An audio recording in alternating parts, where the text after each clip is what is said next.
Hinimo na ko ni nga suka day. Ay grabe. Excited kay ko day kay mo ni isa sa nagtrending gyapon di sa TikTok day. So anyway day ato ablihan day ha. Trending ni siya day no sa TikTok no.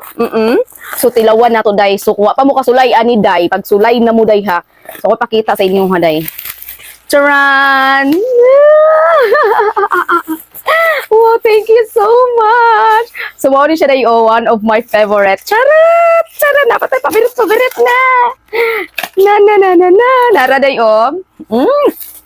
Charan! So, kaniday, mauni ang balot day nga pinaka nag-trending diri sa social media. Kumbaga day, isa ni siya nag-trending diri sa TikTok.